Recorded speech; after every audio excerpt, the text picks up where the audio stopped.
Hi everyone, ಎಲ್ರಿಗೂ ನಮಸ್ಕಾರ. ಎಲ್ರಿಗೂ ಆಲ್ ದಿ ಬೆಸ್ಟ್. ಒಂದೇನಂತಂದ್ ಹೇಳಿದ್ರೆ ಈ ತರ ಕ್ವಶನ್ಸ್ ಗಳು ಬರ್ತಾವ ನೋಡ್ರಿ, ಅಸರ್ಷನ್ ಮತ್ತು ಕಾರಣ ಅಂತಂದ್ ಹೇಳಿ ಈ ತರ ಕ್ವಶನ್ಸ್ ಗಳನ್ನ ಹೆಂಗ್ ಸಾಲ್ವ್ ಮಾಡೋದು ಅಂತಂದ್ ಹೇಳಿ ಗೊತ್ತಿಲ್ಲ ಅಂತಂದ್ ಹೇಳಿದ್ರೆ ಒಂದು ಕಮೆಂಟ್ ಹಾಕ್ರಿ, ಈಸಿಯಾಗಿ ಹೇಳ್ಕೊಡ್ತೀನಿ. ಒಂದ್ ನಿಮಿಷ ಏನಂದ್ರೆ ನನ್ನ ಎಕ್ಸ್ಪ್ಲನೇಷನ್ ಪ್ರಾಪರ್ ಆಗಿ ಕೇಳ್ಬೇಕು. ಏನ್ ಹೇಳತ್ತಂತಂದ್ ಹೇಳಿ ಹೋಗಕ್ ಹೋಗ್ಬೇಡ್ರಿ, ಕಂಪ್ಲೀಟ್ ಆಗಿ ವಿಡಿಯೋ ನೋಡ್ರಿ, ಈ ತರ ಕ್ವಶನ್ಸ್ ಗಳನ್ನ ಆರಾಮಾಗಿ ಸಾಲ್ವ್ ಮಾಡ್ತೀರಿ. ಅದಾದ ನಂತರ ನೆಕ್ಸ್ಟ್ ವಿಡಿಯೋದಲ್ಲಿ ಏನ್ ಮಾಡೋಣ ಅಂತಂದ್ ಹೇಳಿದ್ರೆ, ನೆಕ್ಸ್ಟ್ ವಿಡಿಯೋ ಇವಾಗ್ಲೇ ಹೇಳ್ತಿದ್ದೀನಿ, ನೆಕ್ಸ್ಟ್ ವಿಡಿಯೋ ನಾನು ಹೊಂದಿಸಿ ಬರೆಯಿರಿ ಹಾಕ್ತಾ ಇದ್ದೀನಿ. ಯಾವುದು ಹೊಂದಿಸಿ ಬರೆಯಿರಿ ಕ್ವಶನ್ಸ್ ಗಳನ್ನ ಯಾವ ರೀತಿಯಾಗಿ ಇಲ್ಲಿವರೆಗೂ ಕೆಎ ಕ್ವಶನ್ ಪೇಪರ್ಸ್ ಗಳು ಕೇಳಿರೋದು, ಇವಾಗ ಕೂಡ ಏನ್ ಮಾಡ್ತಿದ್ದೀನಿ ಅಂತಂದ್ ಹೇಳಿದ್ರೆ ಕೆಎ ಡಿಪಾರ್ಟ್ಮೆಂಟಲ್ ಎಕ್ಸಾಮ್ಸ್ ಗಳು ಬರ್ತಾವಲ್ಲ, ಗ್ರೂಪ್ ಸಿ ಆಗಿರ್ಬೋದು, ಅದರ್ ಎಕ್ಸಾಮ್ಸ್ ಗಳು, ಅಲ್ಲಿಂದ ನಾನು ಕ್ವಶನ್ಸ್ ಗಳನ್ನ ತಗೊಂಡು ಸಾಲ್ವ್ ಮಾಡ್ತಾ ಇದ್ದೀನಿ. ಮೇ ಬಿ ಇದೇ ತರ ಕ್ವಶನ್ಸ್ ಗಳು ಬರ್ಬೋದು, ಇದರಲ್ಲಿರೋ ಪಾಯಿಂಟ್ಸ್ ಗಳೇ ಬರ್ಬೋದು, ಹೇಳಲಿಕ್ಕೆ ಆಗಂಗಿಲ್ಲ. ಬಟ್ ಅದು ಕರೆಕ್ಟ್ ಆಗಿ ಅರ್ಥ ಮಾಡ್ಕೋಬೇಕು. ಇಲ್ಲಿ ನೋಡ್ರಿ, ಒಂದೇನ್ ಬರುತ್ತಂದ್ರ ಅಸರ್ಷನ್ ಅಂತ ಹೇಳಿ ಬರುತ್ತೆ. ಇದನ್ನ ನಾವು ಪ್ರತಿಪಾದನೆ ಅಂತ ಕರಿತೀವಿ. ಫಸ್ಟ್ ಲೈನ್ ಬರುತ್ತೆ, ಅದನ್ನ ಅಸರ್ಷನ್ ಅಥವಾ ಪ್ರತಿಪಾದನೆ ಅಂತ ಕರಿತೀವಿ. ಸೆಕೆಂಡ್ ಏನ್ ಬರುತ್ತಂದ್ರ ರೀಸನ್ ಅಂತ ಹೇಳ್ತೀವಿ, ಕಾರಣ ಅಂತ ಹೇಳ್ತೀವಿ. ಈ ತರ ಎರಡು ಸೆಂಟೆನ್ಸ್ ಗಳು ಬರ್ತಾವ. ಕೆಳಗಡೆ ಆಪ್ಷನ್ಸ್ ಗಳನ್ನ ಕೊಡ್ತಾನೆ, ಎ ಮತ್ತು ಬಿ ಸರಿ, ಆರು ಎಗೆ ಸರಿಯಾಗಿದೆ, ಎ ಮತ್ತು ಆರ್ ಸರಿ, ಆರ್ ಎ ವಿವರಣೆ ಅಲ್ಲ, ಎ ಸರಿ ಆರ್ ಅಲ್ಲ, ಆರ್ ಸರಿ ಎ ಅಲ್ಲ ಅಂತ ಏನನ್ನು ಕೊಟ್ಟಿದ್ದಾನ. ಈ ತರ ಕೊಡ್ತಾರಲ್ಲ, ಈಗ ಹೆಂಗ್ ಕಂಡು ಹಿಡಿಬೇಕು ಆನ್ಸರ್ಸ್ ಗಳನ್ನ?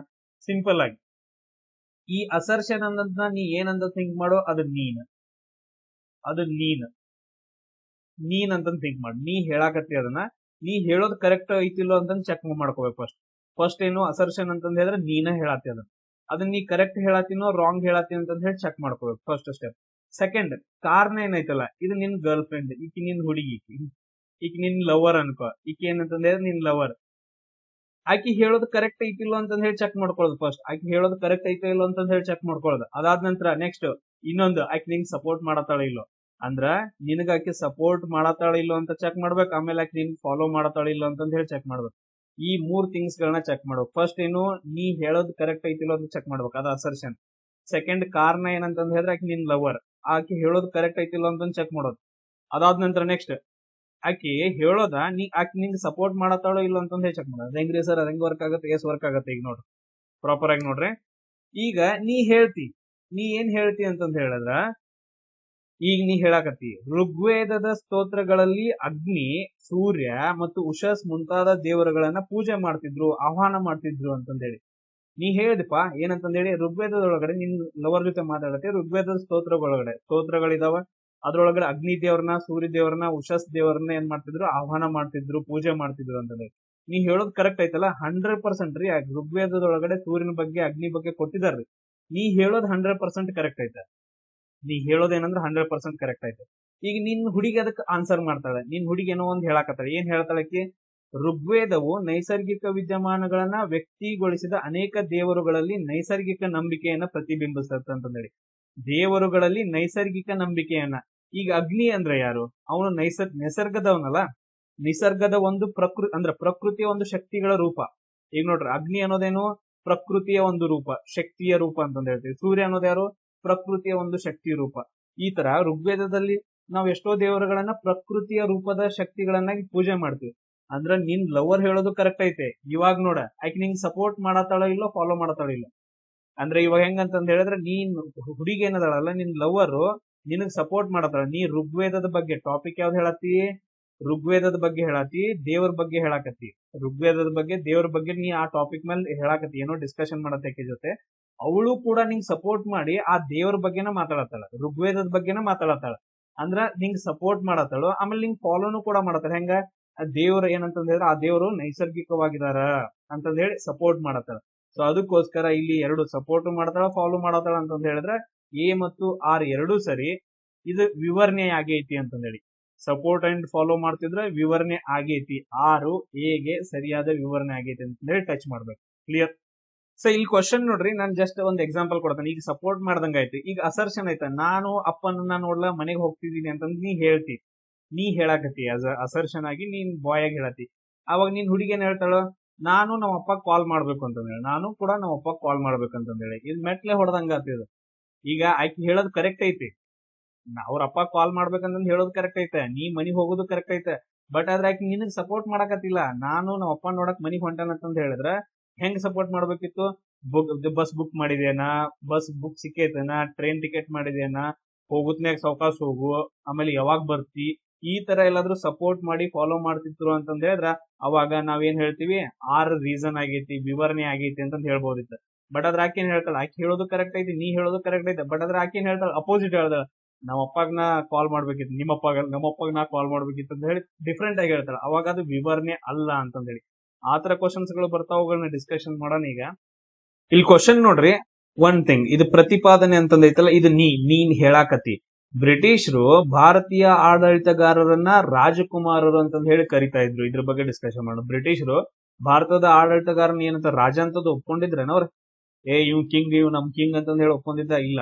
ಸೊ ಭಾರತದ ಆಡಳಿತಗಾರನ ರಾಜಕುಮಾರರು ಅಂತ ಕರಿತಾ ಇದ್ರು. ಅಂದ್ರೆ ಈಗ ಪ್ರಿನ್ಸ್ಲಿ ಸ್ಟೇಟ್ಸ್ ಅಂತಂದ್ ಹೇಳ್ತಾ ಇದ್ರು ಅವರು, ಕಿಂಗ್ಡಮ್ ಅಂತಂದ್ ಹೇಳ್ತಿರ್ಲಿಲ್ಲ, ಪ್ರಿನ್ಸ್ಲಿ ಸ್ಟೇಟ್ಸ್ ಅಂತಂದ್ ಹೇಳಿದ್ರ ಅದ್ರಲ್ಲಿರುವಂತ ಆಡಳಿತಗಾರನ ಪ್ರಿನ್ಸೆಸ್ ಅಂತಂದ್ ಹೇಳಿ. ಅಂದ್ರ ಆ ರಾಜ ಬೇರೆ, ಪ್ರಿನ್ಸೆಸ್ ರಾಜಕುಮಾರರು ಬೇರೆ, ಅಂದ್ರೆ ರಾಜನ ಅಧೀನದಲ್ಲಿ ಇರೋರು ಅಂತಂದ್ ಹೇಳಿ. ಸೊ ಅದನ್ನ ಕರಿತಾ ಇದ್ರು. 100% ಕರೆಕ್ಟ್ ಐತೆ ನೀ ಹೇಳೋದು. ಈಗ ನಿನ್ನ ಹುಡುಗಿ ಏನ್ ಹೇಳಕತ್ತಾಳು, ಬ್ರಿಟಿಷರು ಭಾರತೀಯ ಆಡಳಿತಗಾರನ ಅಧೀನದ ವರ್ಗವಾಗಿ ನೋಡ್ಲು ಬಯಸ್ತಿದ್ರು ಅಂತಂದ್ ಹೇಳಿ. ಅಧೀನ ಅಂದ್ರೆ ಅವ್ರ ಕೆಳಗಡೆ ಇರೋಂಗ. ಹೌದು, ನಿನ್ ಗರ್ಲ್ ಫ್ರೆಂಡ್ ಹೇಳೋದು ಕರೆಕ್ಟ್ ಐತಲ್ಲ. ಬ್ರಿಟಿಷರ್ ಏನ್ ನಮ್ಗೇನ್ ತಲೆ ಮೇಲೆ ಇಟ್ಕೊಂಡ್ ಪೂಜೆ ಮಾಡಿದಾರನ ಇಲ್ಲ ಅಲ್ಲ. ಸೊ ಭಾರತೀಯ ಆಡಳಿತ ನೀವ್ ಯಾವಾಗ್ಲೂ ನಮ್ ಕೆಳಗೆ ಇರಬೇಕು, ಸುಪೀರಿಯಾರಿಟಿ ತೋರಿಸ್ತಾ ಇದ್ರು. ಕರೆಕ್ಟಾ? ನಿನ್ ಗರ್ಲ್ ಫ್ರೆಂಡ್ ಹೇಳೋದು ಕರೆಕ್ಟ್ ಐತಿ. ಸೊ ಈಗ ನೀ ಹೇಳಿದ್ದಕ್ಕೆ ಏನಂದ್ರ ನಿನ್ ಗರ್ಲ್ ಫ್ರೆಂಡ್ ಸಪೋರ್ಟ್ ಮಾಡ್ತಿದ್ದಾಳ ಇಲ್ಲೋ ಚೆಕ್ ಮಾಡ. ನೀ ಹೇಳಿದ್ದು ಭಾರತದ ರಾಜರ ಬಗ್ಗೆ. ಸೊ ಅಂದ್ರೆ ಇಲ್ಲಿ ಏನಾಗೈತಿ, ರಾಜಕುಮಾರರ ಬಗ್ಗೆ ಹೇಳತ್ತಾರು, ಆಮೇಲೆ ಅಧೀನ ಆಡಳಿತಗಾರರ ಬಗ್ಗೆ ಹೇಳ್ತಿದಾರ. ಆಮೇಲೆ ಇನ್ನೊಂದೇನು, ಅವರು ರಾಜಕುಮಾರ್ ಅನ್ನೋದೇನು ಅಧೀನದಲ್ಲಿರೋದು. ಸೊ ಅಂದ್ರ ಒಬ್ಬ ರಾಜಾಗ ಅವನ್ ಮಕ್ಕಳನ್ನ ಏನ್ ಕರಿತಾ ಇದ್ರು ಅಂದ್ರೆ ರಾಜಕುಮಾರ್ ಅಂತಂದ್ ಹೇಳಿ ಕರಿತಾ ಇದ್ರು. ಯಾವಾಗ್ಲೂ ರಾಜನ ಕೆಳಗಡೆನೆ ಇರ್ತಾ ಇದ್ರಲ್ಲ, ಅಧೀನದಲ್ಲೇ ಇರ್ತಾ ಇದ್ರಲ್ಲ. ಸೊ ಅದಕ್ಕೋಸ್ಕರ ಇವನ್ ಭಾರತೀಯ ಆಡಳಿತಗಾರರು ಅಧೀನ ವರ್ಗವಾಗಿ ನೋಡಲು ಬ್ರಿಟಿಷರು ಬಯಸ್ತಿದ್ರು ಅಂತಂದ್ ಹೇಳಿ ನಿನ್ ಗರ್ಲ್ ಫ್ರೆಂಡ್ ಕೂಡ ಸಪೋರ್ಟ್ ಮಾಡ್ತಿದ್ದಾಳ. ಸೊ ಅದಕ್ಕೋಸ್ಕರ ಇಲ್ಲಿ ನೋಡ್ರಿ, ಎ ಮತ್ತು ಬಿ ಡಿ ಸರಿ, ಇವು ಎರಡು ರಾಂಗ್ ಆಗ್ತಾವ. ಫಸ್ಟ್ ಥಿಂಗ್ ಎರಡು ರಾಂಗ್ ಆಗ್ತಾವ. ಅದಾದ ನಂತರ ಸಪೋರ್ಟ್ ಮಾಡ್ತಿದ್ದಾಳ, ಪ್ರಾಪರ್ ಆಗಿ ಏನಂತಂದ್ರೆ ಸಪೋರ್ಟ್ ಮಾಡ್ತಿದ್ದಾಳ ಅಂತಂದ್ರೆ ಆಮೇಲೆ ಫಾಲೋ ಆಗೋ ತರ ಮಾತಾಡ್ತಿದ್ದಾಳ. ಸೊ ಅದಕ್ಕೋಸ್ಕರ ಫಸ್ಟ್ ಒಂದ್ ಕರೆಕ್ಟ್ ಆಗತ್ತ, ವಿವರಣೆ ಅಲ್ಲ ಅಂದ್ರೆ ಇದು ಕರೆಕ್ಟ್ ಆಗಿರೋದು ವಿವರಣೆ ಆಗಿದೆ ಅಂತಂದ್ರೆ ಹೇಳ್ಬೋದು. ಸೇಮ್ ಇನ್ನೊಂದು ಡಿಸ್ಕಷನ್ ಮಾಡೋಣ. ಅದಕ್ಕೆ ಯಾಕೆ ಅಷ್ಟು ಟೆನ್ಷನ್? ಈಗ ನೋಡ್ರಿ, ನೀ ಏನ್ ಹೇಳಾಕತ್ತಿ, ಓರಿಯೆಂಟಲಿಸ್ಟ್ ವಿದ್ವಾಂಸರು ಭಾರತದ ಬಗ್ಗೆ ಅನೇಕ ಸಾಮಾಜಿಕ ಸ್ಟೀರಿಯೋಟೈಪ್ ಗಳನ್ನ ಹೊಂದಿರುವ ಹಲವಾರು ಕೃತಿಗಳನ್ನ ನಿರ್ಮಾಣ ಮಾಡಿದಾರ ಅಂತಂದೇಳಿ. ಈಗ ಏನಂತಂದ್ ಹೇಳಿದ್ರೆ, ಈಗ ಓರಿಯೆಂಟಲಿಸ್ಟ್ ನೀ ವಿದ್ವಾಂಸರ ಬಗ್ಗೆ ಹೇಳತ್ತಿ, ಕೃತಿಗಳ ಬಗ್ಗೆ ಹೇಳತ್ತಿ. ನೋಡ್ರಿ, ವಿದ್ವಾಂಸರ ಬಗ್ಗೆ ಹೇಳತ್ತಿ, ಸಾಮಾಜಿಕರ ಬಗ್ಗೆ ಹೇಳತ್ತಿ. ಸಾಮಾಜಿಕ ಅಂದ್ರೆ ಒಂದು ಸೊಸೈಟಿ ಸಿಚುವೇಶನ್, ಅದು ಸಾಮಾಜಿಕ. ಓಕೆ, ಹಂಗ ಅನ್ಕೊಡ್. ಆಮೇಲೆ ಕೃತಿಗಳ ಬಗ್ಗೆ ಹೇಳಾಕತ್ತೀನಿ. ಕ್ಲಿಯರ್? ಅವಾಗ ನಿಮ್ ಹುಡುಗಿ ಏನ್ ಹೇಳ್ತಾಳ ಸಡನ್ ಆಗಿ, ದಾದಾಬಾಯಿ ನವರೋಜಿ ಅವರು ರಚಿಸಿರುವಂತ ಒಂದು ಬುಕ್ ಯಾವ್ದಂದ್ರ poverty and British rule in India ಅಂತಂದ್ ಹೇಳ್ತಾಳೆ. ನೀ ಏನಂತ ತಿಳಿ ಕೆಟ್ಟೈತೆ ನಿಂದ? ನಾ ಏನ್ ಮಾತಾಡತ್ತೀನಿ, ನೀ ಏನ್ ಮಾತಾಡತಿ ಅಂತಿಲ್ಲ. ನೋಡ್, ಸಡನ್ ಆಗಿ ಬಂತು, ನಾ ಏನ್ ಮಾತಾಡತ್ತ, ನೀ ಏನ್ ಮಾತಾಡ, ತಿಳಿ ಕೆಟ್ಟೈತೆ ನಿಂದ, ಹಿಂಗಂತೀವಿ. ಕರೆಕ್ಟಾ? ಅವಾಗ ನಿನ್ ಗರ್ಲ್ ಫ್ರೆಂಡ್ ಏನೋ ಒಂದ್ ಬ್ಯಾರೇದ್ ಮಾತಾಡಿದ್ರೆ ಈಗ ಹಂಗ ಅನ್ಸತ್ತಲ್ಲ. ನೀ ಮಾತಾಡ್ತಿರೋದು ವಿದ್ವಾಂಸರ ಬಗ್ಗೆ, ಸಾಮಾಜಿಕ ಸ್ಟೀರಿಯೋಟೈಪ್ ಅಂದ್ರೆ ಸಿಚುವೇಶನ್ಸ್ ಗಳ ಬಗ್ಗೆ, ಅಲ್ಲಿ ಕೃತಿಗಳ ಬಗ್ಗೆ ಹೇಳತ್ತಿ. ಬಟ್ ಅದ್ರ ನಿಮ್ ಹುಡುಗಿ ಏನ್ ಹೇಳುದು, ದಾದಾಬಾಯಿ ನವರೋಜಿ. ನೋಡ್ರಿ, ಆಲ್ಮೋಸ್ಟ್ ಈಕ್ವಲ್ ಕೊಟ್ಟಿರ್ತಾರ. ಇಲ್ಲಿ ದಾದಾಬಾಯಿ ನವರೋಜಿ ಯಾರು? ಒಂದು ವಿದ್ವಾಂಸರಲ್ಲ ಅವ್ರ ಆಡಳಿತ ಹೋರಾಟಗಾರರು, ಅವರು ಸ್ವಾತಂತ್ರ್ಯ ಹೋರಾಟಗಾರರು. ಅವ್ರೊಂದು ಬುಕ್ ಅನ್ನ ಬರೀತಾರ, poverty and British rule. Poverty and British rule ಏನ್ ಹೇಳತ್ತ, ಸಂಪತ್ತಿನ ಸೋರಿಕೆ ಸಿದ್ಧಾಂತದ ಬಗ್ಗೆ ಹೇಳತ್ತ. ಸಂಪತ್ತು ಅಂತಂದ್ ಹೇಳಿದ್ರೆ ಆಸ್ತಿ ಬಗ್ಗೆ ಹೇಳುತ್ತೆ, ದುಡ್ಡು ಬಗ್ಗೆ ಹೇಳುತ್ತೆ. ಅಲ್ಲಿ ನೋಡಿದ್ರೆ ಸಾಮಾಜಿಕ ಐತೆ. ನಿಮ್ ಹುಡುಗಿ ತಲೆ ಕೆಟ್ಟೈತೆ, ಏನೋ ಮಾತಾಡತ್ತಾಳ. ಸೊ ಅದಕ್ಕೋಸ್ಕರ ವಿವರಣೆ ಅಲ್ಲ ಅಂತಂದ್ ಹೇಳಿ ಬರುತ್ತ. ಏನು ವಿವರಣೆ ಅಲ್ಲ ಅಂತಂದ್ ಹೇಳಿ. ಆಮೇಲೆ ಇವು ಎರಡೂ ಸರಿ ಇದಾವಲ್ಲಿ ಚೆಕ್ ಮಾಡ್ಬೇಕು. ನೀ ಹೇಳೋದು ಸರಿ, ಆಮೇಲೆ ನಿನ್ ಗರ್ಲ್ ಫ್ರೆಂಡ್ ಹೇಳೋದು ಸರಿ ಐತಲ್ಲ. ದಾದಾಬಾಯಿ ನವರೋಜಿ ಅವರೇ ಏನ್ ಮಾಡಿದ್ರಂದ್ರ ಈ ಬುಕ್ ಅನ್ನ ಬರೆದಿದ್ದಾರೆ. ಎರಡೂ ಸರಿ ಇದಾವ, ಅಂದ್ರೆ ಇವು ಎರಡೂ ಬರಂಗಿಲ್ಲ. ಆಮೇಲೆ ಈಕೆ ಏನಂತಂದ್ ಹೇಳಿದ್ರೆ ಅದಕ್ಕೆ ಸಪೋರ್ಟ್ ಮಾಡತ್ತಿಲ್ಲ, ಉಲ್ಟಾ ಮಾತಾಡತ್ತಾಳ. ಸೊ ಅದಕ್ಕೋಸ್ಕರ ಅದು ವಿವರಣೆ ಅಲ್ಲ ಅಂತಂದ್ ಹೇಳಿ ನಾವು ಅದಂದ್ರ ವಿವರಣೆ ಅಲ್ಲ ಅಂತಂದ್ ಹೇಳಿ ಟಿಕ್ ಮಾಡ್ಕೋಬೇಕು. ಸೊ ಎ ಮತ್ತು ಎರಡೂ ಸರಿ, ಬಟ್ ಆದ್ರೆ ಅದು ವಿವರಣೆ ಅಲ್ಲ ಅಂತಂದ್ ಹೇಳಿ, ಒಂದಕ್ಕೊಂದ್ ಸಂಬಂಧ ಇಲ್ಲ ಅಂತ. ಸೊ ಇಲ್ಲಿ ನೋಡ್ರಿ, ಈಗ ನೀವ್ ಏನ್ ಮಾಡತ್ತೀರಿ ಅಂದ್ರೆ ಇಬ್ರು ನೀವು ನಿಮ್ ಹುಡುಗಿ ಡಿಸ್ಕಷನ್ ಮಾಡಕತ್ತೀರಿ. ಪ್ರತಿಪಾದನೆ ಎ ಅಂತಂದೇಳಿ ನೀ ಹೇಳಾಕತ್ತಿ, ಬ್ರಿಟಿಷರು ಭಾರತಕ್ಕ ಯಾವುದೇ ಸಮರ್ಪಕ ಇದ್ಬಿಡ ಆರ್ಥಿಕ, ವಾಣಿಜ್ಯ ಮತ್ತು ವಸ್ತು ಪ್ರಯೋಜನವಿಲ್ಲದೆ ಭಾರತೀಯ ರಾಷ್ಟ್ರೀಯ ಸಂಪತ್ತನ್ನ ಇಂಗ್ಲೆಂಡ್ಗೆ ನಿರಂತರವಾಗಿ ವರ್ಗಾವಣೆ ಮಾಡ್ತಿದ್ರು ಅಂತಂದೇಳಿ. ಎಸ್, ಕರೆಕ್ಟ್ ಐತಾ? ಚೆಕ್ ಮಾಡ್ರಿ, ನೀ ಹೇಳಿದ್ ಕರೆಕ್ಟ್ ಐತಾ? ಎಸ್ ರೀ ಸರ, ಅವ್ರು ಹೆಂಗ್ ಬೇಕಾದಂಗ್ ಲೂಟಿ ಮಾಡಿದಾರ್ರಿ. ಹೆಂಗ್ ಅಂತಂದ್ ಹೇಳಿದ್ರ, ಈಗ ನೋಡ್ರಿ, ಭಾರತ ಸಂಪತ್ತನ್ನ ಬಾಳ ಅಂದ್ರೆ ಬಾಳ ಕಡೆ ಎಲ್ಲಾ ವೇದಿಂದ, ನೀವು ಒಂದೇ ವೇದಿಂದ ಹೆಂಗಂತ ಹೇಳ್ತೀರಿ? ಈಗ ನಾ ಹೇಳ್ತೇನೆ, ಇದು ನನಗೆ ಅರ್ಥ ಆಗ್ಲಿಲ್ಲ, ನನ್ಗೆ ಅರ್ಥನಾಗಿಲ್ಲ ಅವನು. ಬಟ್ ಆದ್ರೂ ಕೂಡ ಅವ್ರ ಸಂಪತ್ತನ್ನ ತಗೊಂಡ್ ಹೋಗಿದ್ದಾರೆ, ಹೆಂಗ್ ಬೇಕಾದಂಗ್ ತಗೊಂಡ್ ಹೋಗಿದ್ದಾರೆ. ಹೆಂಗ ದತ್ತು ಮಕ್ಕಳ ಹಕ್ಕಿಲ್ಲ ಅಂತಂದ್ ಹೇಳ್ಬಿಟ್ಟು ಆ ಸಾಮ್ರಾಜ್ಯ ಕಸ್ಕೊಂಡಿದಾರ.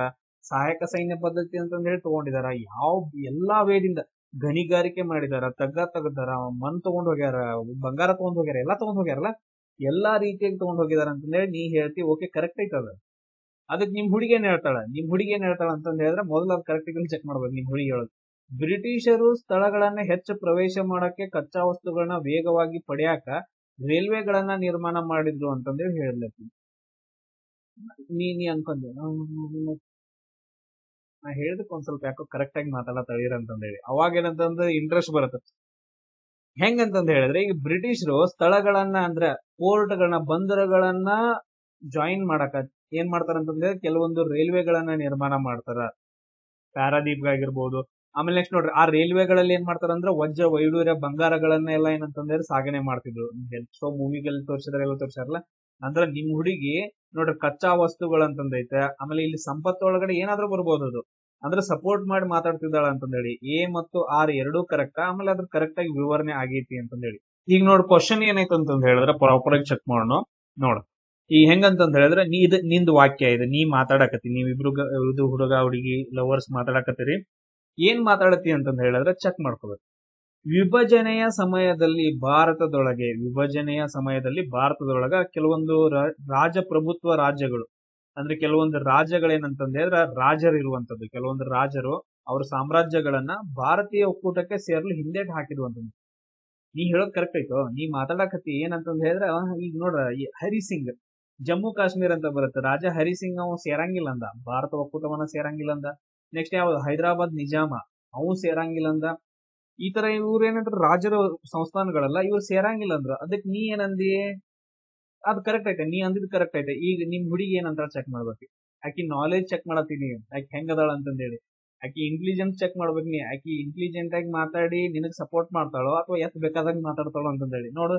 ಈಗ ನಿಮ್ ಹುಡುಗಿ ಏನ್ ಹೇಳ್ತಾಳಂದ್ರ, ಪಾಕಿಸ್ತಾನ ಒಂದು ದೇಶವಾಗಿ ರಚನೆ ಆಯ್ತು, ಆಮೇಲೆ ಪೂರ್ವ ಪಾಕಿಸ್ತಾನ ಆಯ್ತು, ಆಮೇಲೆ ಇನ್ನೊಂದು ಪಶ್ಚಿಮ ಪಾಕಿಸ್ತಾನ ಅಂತಂದ್ ಹೇಳಿ ರಚನೆ ಮಾಡಿದ್ರು ಅಂತಂದೇಳಿ. ಎಸ್, ಆಕಿ ಹೇಳಿದ್ದು ಕರೆಕ್ಟ್ ಐತಿ. ಪಾಕಿಸ್ತಾನ ಅನ್ನೋದು ಹೊಸ ದೇಶ ಆಯ್ತು, ನಮ್ ಭಾರತ ದೇಶ ಹೆಂಗಾಯ್ತು ಹಂಗಾಯ್ತು. ಆಮೇಲೆ ನೆಕ್ಸ್ಟ್ ಏನ್ ಮಾಡಿದ್ರು, ಮುಂದೆ ಏನ್ ಮಾಡ್ರು ಅಂತಂದ್ ಹೇಳಿದ್ರೆ ಪೂರ್ವ ಪಾಕಿಸ್ತಾನ ಮತ್ತು ಪಶ್ಚಿಮ ಪಾಕಿಸ್ತಾನ ಅಂತ ಹೇಳಿ ಎರಡು ಭಾಗ ಮಾಡಿದ್ರು. ಅಂದ್ರೆ ಬಾಂಗ್ಲಾದೇಶ. ಆಮೇಲೆ ಬರೋಬ್ಬರಿನ ಮಾತಾಡಿದಾಳ, ಬಟ್ ಅದು ಉಲ್ಟಾ ಮಾತಾಡಿದಾಳ, ಸಪೋರ್ಟ ಮಾಡಿಲ್ಲ, ಎತ್ ಬೇಕಾದ್ ಮಾತಾಡಿದ್ ಕರೆಕ್ಟ್ ಐತೆ. ಬಟ್ ಅದ್ ನಿಂಗ್ ಸಪೋರ್ಟ್ ಇಲ್ಲ, ಹೆಂಗ್ ಬೇಕಾದಂಗ್ ಮಾತಾಡಿದಾಳ. ನೀ ಮಾತಾಡೋದ್ ಬೇರೆ ಆಗೈತಿ, ಆಯ್ಕೆ ಮಾತಾಡೋದ್ ಬೇರೆ ಆಗೈತಿ. ನಿನಗ ಅನ್ಸತ್ತೆ ಇದು ಹೆಂಗಪ್ಪ, ಇದು ಜೀವನ ಹೆಂಗಿದ, ಹೆಂಗೆಂಗೋ ಮಾತಾಡತ್ತಾಳಲ್ಲ, ನಾ ಮಾತಾಡೋದ ಒಂದ, ಈಕಿ ಮಾತಾಡೋದ ಒಂದ ಅಂತಂದೇಳಿ ಹಂಗ ಅನ್ಸುತ್ತಲ್ಲ. ಸೊ ಅವಾಗ ಏನಂತಂದ್ ಹೇಳಿದ್ರೆ ಅದು ಕರೆಕ್ಟ್ ಆಗಿರೋದು ವಿವರಣೆ ಆಗಿರಂಗಿಲ್ಲ. ಆಮೇಲೆ ಚೆಕ್ ಮಾಡ್ಬೇಕು, ನೀ ಹೇಳಿದ್ದು ಕರೆಕ್ಟ್ ಐತಿ, ಆಕಿ ಹೇಳಿದ್ದು ಕರೆಕ್ಟ್ ಐತಿ, ಇವೆರಡು ಆಪ್ಷನ್ ಹೋದು. ಸೊ ವಿವರಣೆ ಆಗಂಗಿಲ್ಲ. ಸೊ ಇಲ್ಲಿ ಏನಂತಂದ್ ಹೇಳಿದ್ರೆ ಪ್ರಾಪರ್ ವಿವರಣೆ ಅಲ್ಲ. ಅಂದ್ರೆ ಅದು ಇದನ್ನ ಯಾವ್ದು ಚೆಕ್ ಮಾಡ್ಕೋಬೇಕು, ನೀವು ಬಿ ಆಪ್ಷನ್ ಅನ್ನ ಕರೆಕ್ಟ್ ಆಗಿ ಚೂಸ್ ಮಾಡ್ಕೋಬೇಕು. ಎಲ್ರಿಗೂ ಅರ್ಥ ಆಗೈತಂತ, ಅರ್ಥ ಆದ್ರೆ ಖುಷಿ ಆದ್ರೆ ಒಂದೇನೋ ಒಂದು ಕಮೆಂಟ್ ಹಾಕಿ, ಖುಷಿ ಆಗೈತೆ ಅಂತಂದು ನೆಕ್ಸ್ಟ್ ಮತ್ತೆ ಡಿಸ್ಕಷನ್ ಮಾಡೋಣ. ಸೊ ನೋಡ್ರಿ, ಕ್ವಶನ್ ಏನೈತಿ, ನೆಕ್ಸ್ಟ್ ಏನ್ ಡಿಸ್ಕಷನ್ ಮಾಡಕತ್ತೀರಿ ನೀನ ನಿಮ್ ಗರ್ಲ್ ಫ್ರೆಂಡ್, ಈ ರೀತಿಯಾಗಿ ಅಂತ ಯಾವ ನಿಮ್ಗೆ ಹೇಳ್ಕೊಡಂಗಿಲ್ಲ ಇಷ್ಟು ಈಸಿಯಾಗಿ. ಇದ ಲಾಸ್ಟ್ ಈಸಿ, ಇದಕ್ಕಿಂತ ಲೋ ಲೆವೆಲ್ಗೆ ಹೋಗುದಿಲ್ಲ ಯಾರು ಇಷ್ಟು ಈಸಿಯಾಗಿ. ಎಸ್, ಕ್ವಶನ್ ಏನೈತಿ ನೋಡ್ರಿ, ತತ್ವಗಳ ಆಧಾರದ ಮೇಲೆ ವಿಶ್ವವು ಬಂಡವಾಳಶಾಹಿ ಬ್ಲಾಕ್ ಅಂತಂದ್ ಹೇಳಿ ಒಂದು ಗ್ರೂಪ್, ಕಮ್ಯುನಿಸ್ಟ್ ಬ್ಲಾಕ್ ಅಂತಂದ್ ಹೇಳಿ ನಿಮ್ಗೆ ಗೊತ್ತಿದಾವ, ಕಮ್ಯುನಿಸ್ಟ್ ಕಂಟ್ರೀಸ್, ಬಂಡವಾಳಶಾಹಿ ಬ್ಲಾಕ್ ಅಂತಂದ್ ಹೇಳಿ ಎಂದು ಎರಡು ಬ್ಲಾಕ್ ಗಳಾಗಿ ವಿಭಜನೆಯಾಗಿದ್ದು ಶೀತಲ ಸಮರಕ್ಕೆ ಕಾರಣ ಆಯ್ತು ಅಂತಂದ್ ಹೇಳಿ. ನೀ ಹೇಳೋದು ಕರೆಕ್ಟ್ ಐತೆ. ನೀ ಏನ್ ಹೇಳತ್ತಿ ಅಂದ್ರೆ ವರ್ಲ್ಡ್ ಬಗ್ಗೆ ಹೇಳತ್ತಿ, ಕೋಲ್ಡ್ ವಾರ್ ಬಗ್ಗೆ ಹೇಳತ್ತಿ. ನೀ ಕೋಲ್ಡ್ ವಾರ್ ಬಗ್ಗೆ ಹೇಳತ್ತಿ. ಕೋಲ್ಡ್ ವಾರದೊಳಗಡೆ ಏನಾಗತ್ತಂದ್ರ ಅದ ಆಗಕ್ ಕಾರಣ ಏನಂತಂದ್ ಹೇಳಿದ್ರೆ 1945 ಆದ್ಮೇಲ ಎರಡು ಬ್ಲಾಕ್ ಗಳಾಗಿ ಕನ್ವರ್ಟ್ ಆಗ್ತಾವ. ಏನಂತಂದ್ ಹೇಳಿ, ಒಂದೇನು ಬಂಡವಾಳಶಾಹಿ, ಕ್ಯಾಪಿಟಲಿಸ್ಟ್ ಅಂತಂದ್ ಹೇಳ್ತೀವಿ. ಇವ್ರೇನ್ ಮಾಡಾಕತ್ರು, ಎಲ್ಲಾ ಕಡೆ ಬಂಡವಾಳವನ್ನ ಹಾಕಿಬಿಟ್ಟು ನೆಕ್ಸ್ಟ್ ಅಭಿವೃದ್ಧಿ ಹೊಂದಾಕತ್ರು. ಇನ್ನೊಂದ್ ಯಾವ್ದು, ಕಮ್ಯುನಿಸ್ಟ್ ಬ್ಲಾಕ್ ಅಂತಂದ್ ಹೇಳ್ತೀವಿ. ಇದಕ್ಕೆ USA ಕಾರಣ, ಇದಕ್ಕೆ ಲೀಡರ್ ಯಾರು, USA. ಕಮ್ಯುನಿಸ್ಟ್ ಬ್ಲಾಕ್ ಅಂತಂದ್ ಹೇಳಿ ಇವ್ರ ಏನಂತಂದ್ ಹೇಳಿದ್ರೆ ತಮ್ಮದೇ ಆದಂತಹ ಒಂದು ಸಿಸ್ಟಮ್ ಅನ್ನ ರಚನೆ ಮಾಡಕತ್ರು, ಕಮ್ಯುನಿಸ್ಟ್ ಅಂತಂದ್ ಹೇಳ್ತೀವಿ. ಇದಕ್ಕ ಲೀಡರ್ ಯಾರು, ರಷ್ಯಾ ಅಂತಂದ್ ಹೇಳ್ತೀವಿ, ಸೋವಿಯತ್ ಯೂನಿಯನ್. ಇದು ಎಬ್ರು ಏನಂತಂದ್ ಹೇಳಿದ್ರೆ ನಾ ಹೆಚ್ಚು ನೀ ಹೆಚ್ಚು ಅನ್ನೋದಕ್ಕೆ ಕೋಲ್ಡ್ ವಾರ್ ಸ್ಟಾರ್ಟ್ ಆಯ್ತು ಅಂತಂದ್ ಹೇಳ್ತೀವಿ. ನೀ ಹೇಳೋದು ಕರೆಕ್ಟ್ ಐತೆ. ಅವಾಗ ನಿಮ್ ಹುಡುಗಿ ಏನ್ ಹೇಳ್ತಾಳ ನೋಡ್ಬೇಕು, ಯಾಕೆ ನಾಲೆಜ್ ಚೆಕ್ ಮಾಡ್ಬೇಕು. ಇದಕ್ ಸಪೋರ್ಟ್ ಆಗಿ ಮಾತಾಡ್ತಾಳೋ ಅಥವಾ ಎತ್ ಬೇಕಾದಂಗ್ ಮಾತಾಡ್ತಾಳೋ ಅಂತಂದೇಳಿ. ಈಗ ನೋಡ, ಕಾರಣ ಏನು, ಏನ್ ಮಾತಾಡ್ತಾಳಕಿ ನಿನ್ ಗರ್ಲ್ ಫ್ರೆಂಡ್, ಭಾರತವು ಯಾವುದೇ ಬ್ಲಾಕ್ ಅನ್ನ ಸೇರಲು ನಿರಾಕರಿಸಿತು. ಈ ಬ್ಲಾಕ್ ಸೇರ್ಲಿಲ್ಲ, ಈ ಬ್ಲಾಕ್ ಸೇರ್ಲಿಲ್ಲ. ಯಾಕ? ಆಲಿಪ್ತ ನೀತಿಯನ್ನ ಅನುಸರಿಸ್ತು. ಒಟ್ ಸಪೋರ್ಟ್ ಮಾಡ್ದಂಗ್ ಮಾತಾಡಿ ನಿಂಗ್ ಅನ್ಸೈತಿಲ್, ಫೀಲ್ ಅನ್ಸೈತಿಲ್ಲ ನಿಮ್ ಹುಡುಗಿ ಸಪೋರ್ಟ್ ಮಾಡಿದಳು, ಪಕ್ಕ ಆಲಿಪ್ತ ನೀತಿ ಏನೋ ಅಂದು ಕರೆಕ್ಟ್ ಐತದ. ಅಂದ್ರೆ ಇದು ಕರೆಕ್ಟ್ ಐತಿ, ಇದು ಕರೆಕ್ಟ್ ಐತಿ. ಆಮೇಲೆ ಆಕಿ ಹೇಳಿದ ವಿವರಣೆ ಏನೈತಿ ಕರೆಕ್ಟ್ ಐತಿ. ಆಕಿ ಹೇಳಿದ ಅಂದ್ರೆ ಸಪೋರ್ಟ್ ಮಾಡಕತ್ತಾಳ ಇಲ್ಲ ನಿಂಗೆ, ಯಾವ್ದು ಬ್ಲಾಕ್ ಸೇರ್ಲಿಲ್ಲ, ಆಕಿ ಯಾವ್ದು ಸೇರ್ಲಿಲ್ಲ. ನಮ್ಮವ್ರ ಏನ್ ಮಾಡಿದ್ರ ಅಂದ್ರೆ ಆಲಿಪ್ತ ನೀತಿಯನ್ನ ಅನುಸರಿಸಿದ್ರು. ನಾನ್ ಅಲೈನ್ಡ್ ಅಂತಂದ್ ಹೇಳ್ತೀವಿ, ನಾನ್ ಅಲೈನ್ಡ್ ಪಾಲಿಸಿ, NAM ಕನ್ನಡದಾಗ ಆಲಿಪ್ತ ನೀತಿ ಅಂತಂದ್ ಹೇಳ್ತೀವಿ. ನೋಡ್ರಿ ಇವೆರಡು ಹೋಗ್ತಾವ. ಸೊ ವಿವರಣೆ ಪ್ರಾಪರ್ ಆಗಿ ನಿಮ್ ಹುಡುಗಿ ಸಪೋರ್ಟ್ ಮಾಡಿದಳು, ಆಮೇಲೆ ಫಾಲೋನು ಮಾಡಿದಳು ಪ್ರಾಪರ್ ಆಗಿ. ಸೊ ಕರೆಕ್ಟ್ ಆಗಿ ಏನಂತಂದ್ರೆ ಅದ್ರ A ಮತ್ತು R ಎರಡು ಸರಿ. R ಎಂಬುದು ನೀವು ನಿಮ್ ಹುಡುಗಿ ಹೇಳಿದ್ದು ಕರೆಕ್ಟ್ ಆಗೈತಿ ವಿವರಣೆ ಅಂತಂದ್ರೆ. ಸೊ ಇಲ್ಲಿ ನೋಡ್ರಿ ನೆಕ್ಸ್ಟ್ ನೀವಿಬ್ರು ಡಿಸ್ಕಷನ್ ಮಾಡಕತ್ತೀರಿ ಏನಂತಂದ ಹೇಳಿ, ಪ್ರತಿಪಾದನೆ A ಅಂತಂದೈತೆ, ಕಾರಣ ಅವಳಿದಾಳ. ನೆಕ್ಸ್ಟ್ ನೋಡ್ರಿ ನೀ ಏನ್ ಹೇಳ್ತಿ, ಅಕ್ಬರ್ನ ಅವಧಿಯಲ್ಲಿ ಜಪ್ತಿ ಪದ್ಧತಿಯನ್ನ ಜಾರಿಗೊಳಿಸಲಾಯ್ತು ಅಂತಂದ ಹೇಳಿ. ಜಪ್ತಿ ಪದ್ಧತಿ ಅಂತಂದ ಹೇಳಿ ಬರುತ್ತೆ, ಇದೊಂದು ಕಂದಾಯ ಪದ್ಧತಿ. ಕರೆಕ್ಟ್ ಐತೆ, ನೀನ್ ಹೇಳಿದ್ದು ಕರೆಕ್ಟ್ ಐತೆ ಇದು. ಅದಾದ ನಂತರ ನಿಮ್ ಹುಡುಗಿ ಏನ್ ಹೇಳ್ತಾಳ, ಸೊ ಅದಕ್ಕೆ ಸಪೋರ್ಟಿವ್ ಆಗಿ ಜಗಳ ಮಾಡತಾಳ ಏನ್ ಸಪೋರ್ಟ್ ಮಾಡ್ತಾಳ ನೋಡ್ರಿ. ಈಗ ರಾಜ ತೋದರ್ಮಲ್ಲನ ಹೆಸರು ಏನಂತಂದ ಹೇಳಿದ್ರೆ ಸಹ ಜಪ್ತಿ ಪದ್ಧತಿಯೊಂದಿಗೆ ಸಂಬಂಧಿಸಿ ಐತಿ ಅಂತ ಹೇಳಿ. ರಾಜ ತೋದರ್ಮಲ್ ನಿಮಗೊಂದು ಗೊತ್ತಿರ್ಬೇಕು, ಕಂದಾಯ ಸಿಸ್ಟಮ್ ಅಂತಂದ ಹೇಳಿ ಬರುತ್ತೆ. ಯಾರ ಟೈಮ್ ಒಳಗಡೆ, ಅಕ್ಬರ್ನ ಟೈಮ್ ಒಳಗಡೆ ಒಂದು ಕಂದಾಯ ಸಿಸ್ಟಮ್ ಬರುತ್ತೆ. ಆ ಕಂದಾಯ ಸಿಸ್ಟಮ್ ಅನ್ನ ಜಾರಿಗೆ ತಗೊಂಡ್ ಬಂದವ ಯಾರಂತಂದ ಹೇಳಿದ್ರೆ ತೋದರ್ಮಲ್ ಅಂತಂದ ಹೇಳ್ತೀವಿ. ಅಂದ್ರೆ ನಿಮ್ ಹುಡುಗಿ ಹೇಳೋದು ಕರೆಕ್ಟ್ ಐತಿ, ಅಂದ್ರೆ ಕರೆಕ್ಟ್ ಆಗಿರೋ ವಿವರಣೆ ಐತಿ ಅಂತಂದ ಹೇಳಿ. A ಮತ್ತು B ನೋಡ್ರಿ, option A correct, A correct, R correct. ನಿಮ್ ಹುಡುಗಿ ಏನಂದ್ರೆ ನಿಮಗ್ ಸಪೋರ್ಟ್ ಮಾಡತ್ತಾಳ, ವಿವರಣೆ ಆಗೈತಿ ಅಂತ ಹೇಳಿ. ಸೊ ಈ ತರ ಚೆಕ್ ಮಾಡ್ಬೇಕು. ನೆಕ್ಸ್ಟ್ ನೋಡ್ರಿ, ಸೊ ಈ ಕ್ವಶನ್ ನೋಡ್ರಿ, ಹೇಳಿಕೆ ಒಂದು ಮತ್ತು ವಿವರಣೆ ಅಂತಂದ ಹೇಳಿ. ಅಮೀರ್ ಖುಸ್ರೋ ಸಬಕ್ ಇ ಹಿಂದಿ ಅಥವಾ ಭಾರತೀಯ ಶೈಲಿಯನ್ನ ಪರಿಚಯ ಮಾಡ್ದ ಅಂತಂದ ಹೇಳಿ. ಸಬಕ್ ಇ ಹಿಂದಿ ಅಮೀರ್ ಖುಸ್ರೋ ಸ್ಟಾರ್ಟ್ ಮಾಡ್ತಾನ, A ಕರೆಕ್ಟ್ ಆಗೈತೆ. ಆಮೇಲೆ ಈತನ ಪ್ರಮುಖ ಸಾಹಿತ್ಯ ರಚನೆಗಳಂತಂದ ಹೇಳಿದ್ರೆ ಸಿಯಾರ್ ಅಲ್ ಔಲಿಯಾ, ಆಮೇಲೆ ಫವೇದ್ ಉಲ್ ಫಾವದ್ ಅಂತಂದ ಹೇಳಿ. ಇದು ಎರಡು ರಾಂಗ್ ಆಗ್ತಾವ. ಯಾಕಂತಂದ ಹೇಳಿದ್ರೆ ಸಿಯಾರ್ ಉಲ್ ಔಲಿಯಾವನ್ನ ಬರೆದವರು ಬೇರೆ ಇದಾರ. ಅವನ ಹೆಸರು ಏನಂತಂದ ಹೇಳಿದ್ರ ಅಮೀರ್ ಹಸನ್ ದಿಹ್ಲವಿ ಅಂತಂದ ಹೇಳಿ ಅವ್ರ ಹೆಸರು. ಅವನು ಬರೀತಾನೆ ಯಾವ್ದು, ಸಿಯಾರ್ ಉಲ್ ಔಲಿಯಾ. ಆಮೇಲೆ ನೆಕ್ಸ್ಟ್ ಫವೇದ್ ಉಲ್ ಫಾವದ್ ಅಂತಂದ ಹೇಳಿ ಕೃತಿ ಐತಲ್ಲ, ಇದನ್ನ ಬರೆದವ್ರು ಯಾರಂತಂದ್ರೆ ಮೊಹಮ್ಮದ್ ಮುಬಾರಕ್ ಕಿರ್ಮಾನಿ ಅಂತಂದೇಳಿ. ಮೊಹಮ್ಮದ್ ಮುಬಾರಕ್ ಕಿರ್ಮಾನಿ ಅನ್ನೋನ್ ಬರೀತಾನ. ಸೊ ಅದಕ್ಕೋಸ್ಕರ R ರಾಂಗ್ ಆಗತ್ತ, ಸೊ R ತಪ್ಪಾಗತ್ತ. ಆಮೇಲೆ A ಸರಿ ಆಗತ್ತ, A ಸರಿ ಆಗತ್ತ. ಆಮೇಲೆ ಇನ್ನೊಂದ್ ಏನಂತಂದ್ ಹೇಳಿದ್ರೆ ಇಲ್ಲಿ ನೋಡ್ರಿ, ಎರಡು ಸರಿ ಅಂತ ಕೊಡಿದಾನೆ, ಇವು ಬರಂಗಿಲ್ಲ. A ಸರಿ, R ತಪ್ಪು ಅಂತ ಹೇಳ್ಬೇಕು. ನೆಕ್ಸ್ಟ್ ಕ್ವಶನ್ ನೋಡ್ರಿ, ಹೇಳಿಕೆ A ನೀ ಏನ್ ಹೇಳ್ತಿ ಅಂದ್ರೆ ಭಾರತದಲ್ಲಿ ಪ್ರಥಮ ವೈಸ್ರಾಯನ್ನ 1858ರಲ್ಲಿ ನೇಮಿಸಲಾಯ್ತು ಅಂತಂದ ಹೇಳಿ. ಗೊತ್ತೈತಿ ನಿಮ್ಗೆ, 1857ರ ದಂಗೆ ಆದ ನಂತರ 1858ರ ಕಾಯ್ದೆ ಬರುತ್ತಾ, ಆ ಕಾಯ್ದೆ ಒಳಗಡೆ ವೈಸ್ರಾಯನ್ನ ನೇಮಕ ಮಾಡ್ತಾರ ಅಂತಂದೇಳಿ. ಕರೆಕ್ಟ್ ಮಾಡ್ತಾರಲ್ಲ, ಅದೇ ಟೈಮ್ ಒಳಗಡೆ ವೈಸ್ರಾಯನ್ನ ನೇಮಕ ಮಾಡ್ತಾರ. ಇದು ಪ್ರಾಪರ್ ಆಗೈತೆ. ಅದಾದ ನಂತರ ನೆಕ್ಸ್ಟ್ ನೀ ಹೇಳಿದ್ ಕರೆಕ್ಟ್ ಐತಿ. ಇನ್ ಅವಳು ಏನ್ ಹೇಳ್ತಾಳ, ನಿನ್ ಗರ್ಲ್ ಫ್ರೆಂಡ್ ಏನ್ ಹೇಳ್ತಾಳ ನೋಡೋಣ. ಏನ್ ಹೇಳ್ತಾಳ ಅಂದ್ರೆ 19ನೇ ಶತಮಾನದ ಮಧ್ಯಭಾಗದೊಳಗಡೆ ಕಂಪನಿ ಆಡಳಿತದ ಬದಲು ರಾಜ್ಯದ ಆಡಳಿತವನ್ನ ಸ್ಟಾರ್ಟ್ ಮಾಡಿದ್ರು ಅಂತಂದೇಳಿ. ಕಂಪನಿ ಆಡಳಿತ ಬದಲಾಗಿ ರಾಜ್ಯ ಆಡಳಿತವನ್ನ. ಈಗ ನೋಡ್ರಿ, ಈಸ್ಟ್ ಇಂಡಿಯಾ ಕಂಪನಿ ಇತ್ತು, ಕರೆಕ್ಟ್. ಈಸ್ಟ್ ಇಂಡಿಯಾ ಅಂತಂದ ಹೇಳಿ ಕಂಪನಿ ಇತ್ತು. ಈ ಈಸ್ಟ್ ಇಂಡಿಯಾ ಕಂಪನಿಯನ್ನ ಏನ್ ಮಾಡ್ತಾರ, 1858ರಲ್ಲಿ ತೆಗೆದು ಹಾಕಿ ಅದನ್ನ ಕ್ವೀನ್ ಅಂಡರ್ ಕೊಡ್ತಾರ. ಅಂದ್ರೆ ಬ್ರಿಟಿಷ್ ಕ್ವೀನ್ ಇರ್ತಾರಲ್ಲ, ಅವರ ಅಂಡರ್ ಅಲ್ಲಿ ಆಡಳಿತವನ್ನ ಕೊಡ್ತಾರ, ಕರೆಕ್ಟ್. ಅದೇ ಟೈಮ್ ಒಳಗಡೆ ಏನ್ ಮಾಡ್ತಾರ ಅಂತಂದ್ ಹೇಳಿದ್ರೆ 1858 ಒಬ್ಬ ವೈಸ್ರಾಯನ್ ಕೂಡ ನೇಮಕ ಮಾಡ್ತಾರ. ಅಂದ್ರೆ ನಿಮ್ ಹುಡುಗಿ ಹೇಳೋದು ಕರೆಕ್ಟ್ ಐತೆ, ನೀ ಹೇಳೋದು ಕರೆಕ್ಟ್ ಐತೆ. ಆಮೇಲೆ ನಿಮ್ ಹುಡುಗಿ ಹೇಳಿದ್ದು ಕರೆಕ್ಟ್ ಆಗಿ ವಿವರಣೆ ಆಗೈತೆ. ಈಸ್ಟ್ ಇಂಡಿಯಾ ಕಂಪನಿ ಹೋಗಿ ರಾಣಿ ಬರ್ತಾಳ, ರಾಣಿ ಇದ್ದಕ್ಕೆ ಏನ್ ಮಾಡ್ತಾಳು, ವೈಸ್ರಾಯ್ ಅಂತ ಹೇಳಿ ಘೋಷಣೆ ಮಾಡ್ತಾಳ. ಸೊ A ಮತ್ತು R ಎರಡೂ ಸರಿ, ಕರೆಕ್ಟ್ ಆಗಿರೋ ವಿವರಣೆ.